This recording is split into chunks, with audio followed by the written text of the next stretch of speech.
Welcome to Music Ed Insights. I'm former band director and leadership trainer Alan Fire, here along with Steve Shanley, who is the co-chair of the Iowa Jazz Championships. Surely all of you know what that is. And I'm Alan Fire, co-chair of the Iowa Jazz Championships. Steve, what is the Iowa Jazz Championships? Well, Alan, the Iowa Jazz Championships is exactly what it sounds like. It is an event that crowns a state champion of jazz. Need further explanation? Maybe. Like the Basie Band, they could come to Iowa and be crowned the state champions, the Iowa State Champions of Jazz. No, they have to be from Iowa. These are high school jazz bands that are selected through an elaborate qualification process. How does it compare to, say, the selection Sunday for the NCAA tournament? Well, now that you mention it, it looks remarkably similar, right down to the fact that it often occurs on the exact same day as Selection Sunday from the March Madness NCAA basketball tournament. Now that we're kind of saying this out loud, it sort of feels like a mockumentary, doesn't it? Like people who are not involved with this would hear us talking about it and see how seriously we are taking it, and they would think it might be satire. I think some of our friends from the coast, some of whom have even come and helped judge this festival and perform at it, do have a little laugh about the Iowa Jazz Wars and the idea that somebody could win jazz or win the jazz. And they do have some fun with it for that reason. We've done this for 47 years, and there's lots of jazz contests out there, of course, and similar things, show choir festivals and marching band contests and stuff. The thing that seems to make this one unique is we believe we are the only state in the country that has a state jazz championships. Have you heard anything to the contrary last couple of years, Steve? I have not. I feel like every few years there is another state who tries to start something or investigates starting something. And I think there are a lot of reasons why it has not caught on. It's expensive. It's a very time-consuming thing for someone to run or some people to run. And I think there are a lot of people out there who say, no, this is music. This is art. It's subjective. We should not be ranking the bands against one another, let alone crowning a state champion.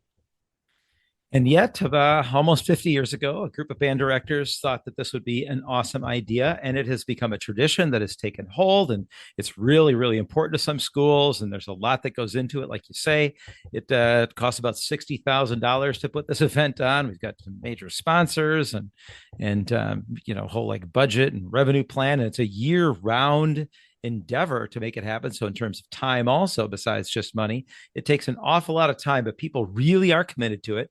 So what makes it a good thing? I think a few things. I think that for community members, administrators, parents who maybe are not as plugged into the fact that the arts are subjective, this offers a way for a school to sort of legitimize what it is doing to people who might come hear the jazz band and say, that sounds fine to me, but I don't really know what I'm listening to.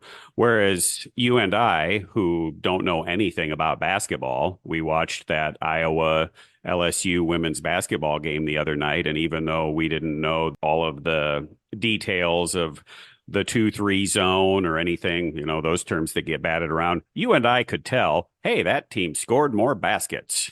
That team shot a basket. It went in. They're ahead. We know the basics. And I think when the general public might listen to a jazz band, they don't really know. And so for a school to say, hey, we went to this contest, these judges said that our band was the second place band out of these other 15 bands, it helps legitimize, like, we're doing a good job. The kids are doing a good job. I, as a teacher, know what I am doing. And so I think that is a huge part of the draw. What do you think about that? I think it's true, especially thinking about PR. The bottom line of what you said is this kind of thing makes it easy to understand. Something that helped when we were watching the game is when they would put the ball through the basket, they would change the numbers at the bottom of the screen so we would know how good the basket was, if it was good enough to be 3, 2, or 1. And I would say that those basketball players probably play better because they're looking forward to that particular end of season tournament. Do the kids in Iowa play better jazz because of this event? That's a good question. And that's one that I would say 20 years ago, I was in a heated discussion late one night at a music conference with one of our former guests on this podcast, Dr. Jerry Tolson.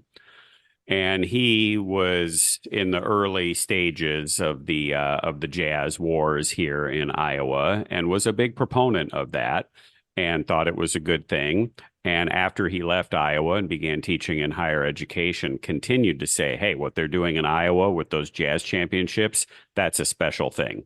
And I remember just getting in this big fight with him about this. And he was so kind and patient to dumb, overly confident young Steve. And he said, you're just going to have to trust me that right now in the state of Iowa, there are more teachers trying harder to give a good jazz experience to their students than is happening in a lot of other states.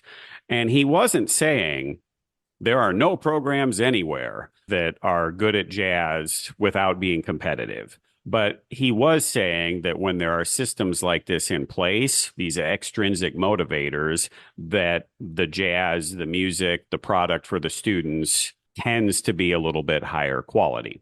And what I noticed over the years as I hired judges for my own festival at Coe College, and then eventually started working for the Jazz Championships and hiring the judges for that event as well, is the judges from out of state would come to this event and they would say, you know, even those small schools kind of out in the middle of nowhere, those kids are getting a better jazz education here in Iowa than most of the big schools in fill in the blank state where I teach. And they think it's amazing. They can't believe that there are this many kids in Iowa who have listened to the Count Basie band or are trying to improvise.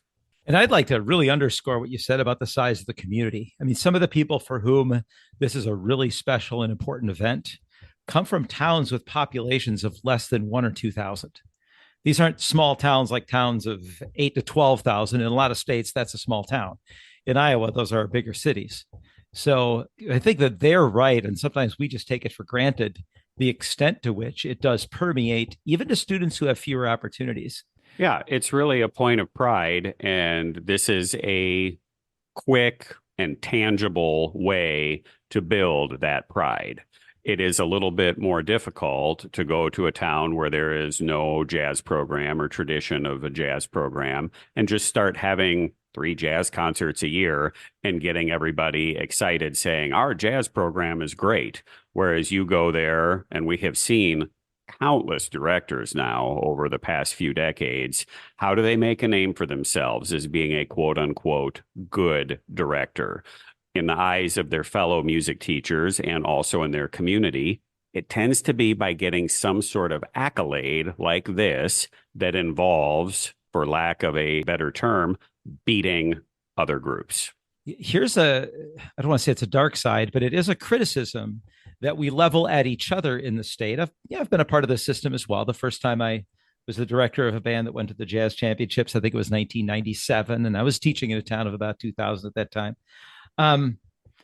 But sometimes when you have limited resources, including the resource of time, people only work on 3 songs all year long. Now, it's not true for every school that competes, but the more limited the resources, the fewer pieces of music they work up. And some people might say, are we learning jazz and exploring jazz, or are we just doing what we need to do to tweak 14 minutes down as tightly as we can?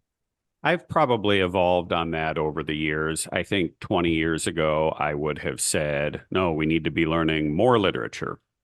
And just polishing smaller chunks of literature is not what's best for the kids. And then as I started thinking about it more, I couldn't really come up with a very good defense for that.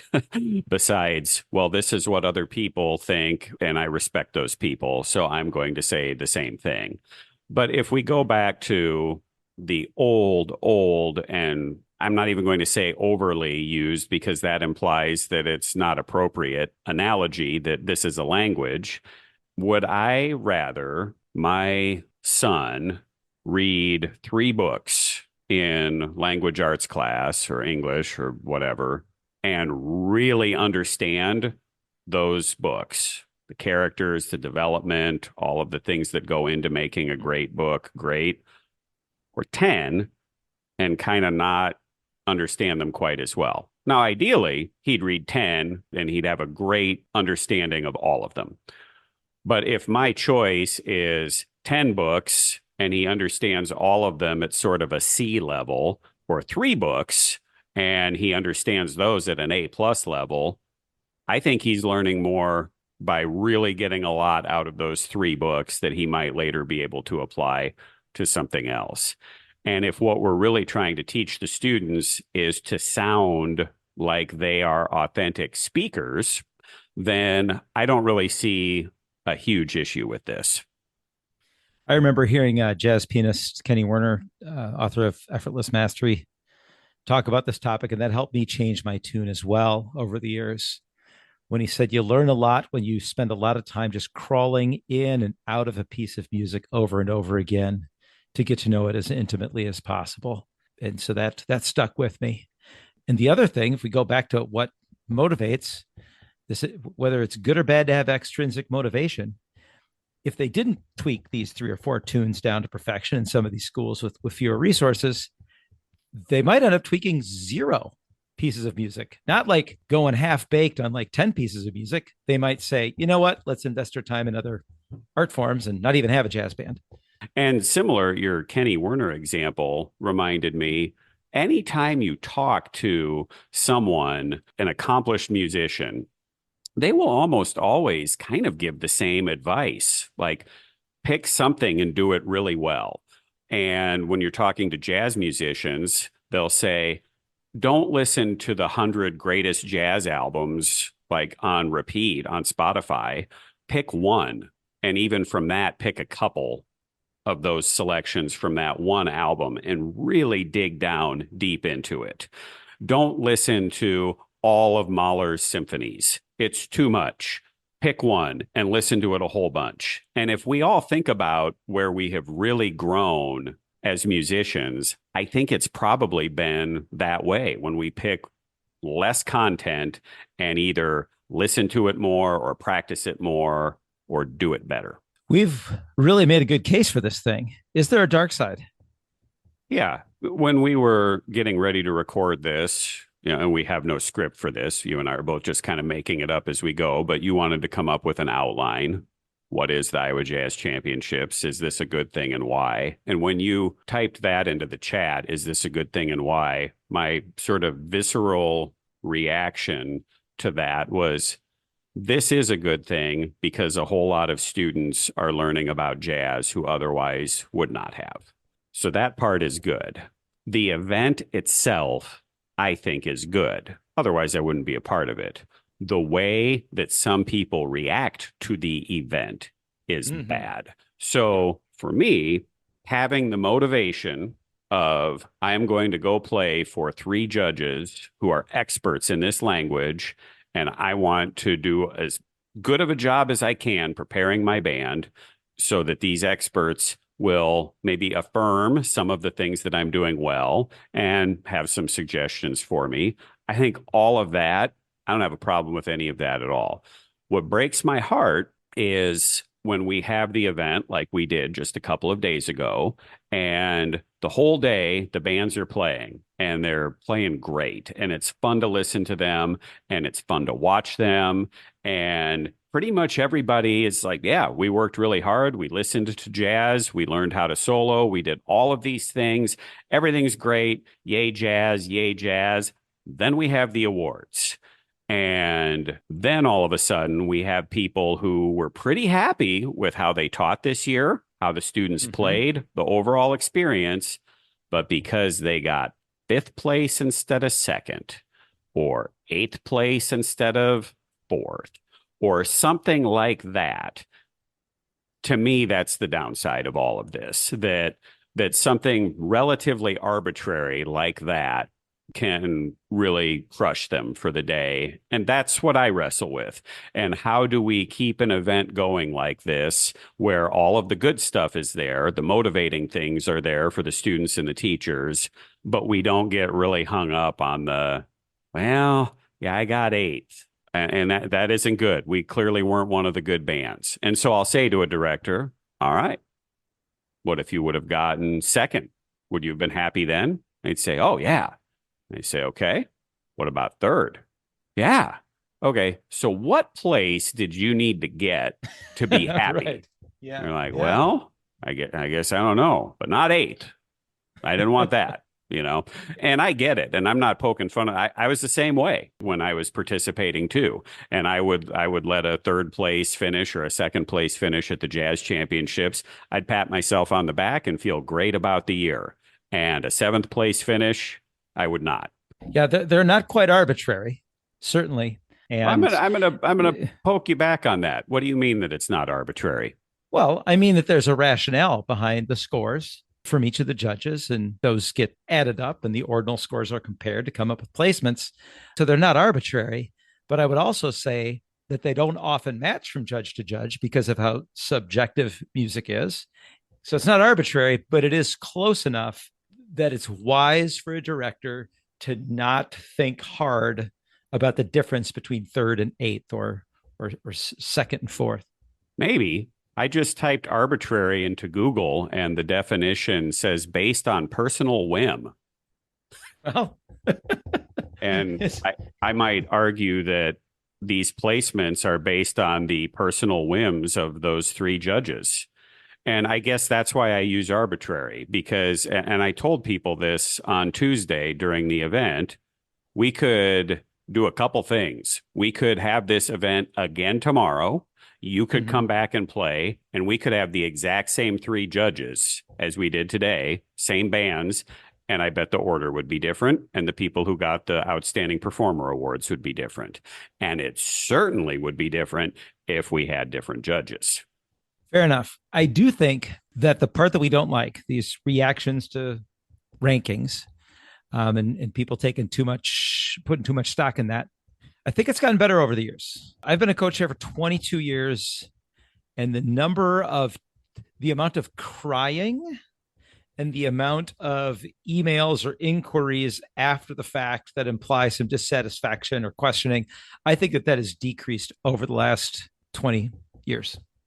I would agree with that as well. And I credit my immediate predecessor, Pat Carney, with a lot of that, sort of downplaying at every opportunity the competitive and the final results aspect of this event, and instead trying to elevate the educational benefit and really the celebration benefit. And that's what it feels like to me now, that it's the beginning of April, near the end of the school year, and it is a celebration that we have all of these students in Iowa playing this uniquely American art form. And that is not happening other places. And credit to Pat for sort of continuing that aspect of it while downplaying the how mad or glad we should be about the number on the trophy. Yeah, and I also think the judging panels have supported that as well. And I think that shows up sometimes in the comments that they write or that they share with us. And so maybe that would make our very first guest, was our very first episode, the Matt Temple episode, Yes. the non-competitive ensemble with Matt Temple was our very first episode. I'm reading what he said to us. Show through your words and actions that music making is evaluated on a subjective basis, and competition is attempted to be evaluated on an objective basis. So never present an honor or competitive success as beating other groups, but rather, this is an honor for us that you've earned. And also remember that students really tend to enjoy performing, and that's what they remember. If they get caught up in placements, consider participating in festivals and competitions, making sure to watch and support other ensembles, and then leaving before the awards. Those are some things that Matt Temple shared with us. I don't see a lot of people leaving the event before the awards. I don't see that happening, but I do see a lot of bands taking the opportunity to go watch and support other ensembles, which is another cool aspect, a celebratory aspect, as you put it, out of the event, which makes me proud to be a part of it. Totally agree. For listeners who aren't familiar, Matt Temple is the director of bands at New Trier High School, just outside of Chicago. And that program has long had one of the finest jazz programs in the country. And a point of pride established by Jim Warwick, who was the jazz band director there for decades, was that they did not attend any of these competitions. And I remember kind of pushing back on Matt, saying, well, you say you're non-competitive, but the jazz band performs at Midwest and submits for Downbeat Awards and things like that. And I think I remember at the time he said, well, actually, we have stopped doing that, or some of those things they had stopped doing. But he pushed back, and I think that was where maybe some of those quotes came from, that it is still possible to have some of these experiences for the students that might involve needing to, quote unquote, beat someone out for the opportunity. But then it's the way it is presented to the students. And I think this is often forgotten about, not only after the honor is either achieved or not achieved, but before we know the results of whether or not this honor has been achieved or not achieved. Well, I hope our listeners have enjoyed this conversation about something that's very uniquely Iowan and very specific to high school jazz bands in the state of Iowa. But we do have a lot of Iowa listeners who might find some of these thoughts interesting, and people from outside of Iowa who might think, hey, maybe we should do that. And then they might discover what other folks have. It's a lot. And maybe this is one of those things that if we tried to start it now, it might not work. But we have a legacy. It's going back 47 years and an infrastructure in place, and people count on it and love it. And it's a pretty unique thing. It is. And as far as I'm concerned, the positives still outweigh the negatives. There was probably still some poor sportsmanship that maybe we didn't see on Tuesday. There might be some things that would maybe make us grimace a little bit if we saw or heard them.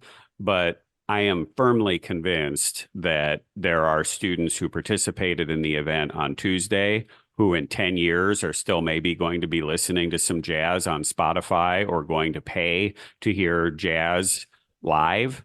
And for me, that is going to make it all worth it. Absolutely.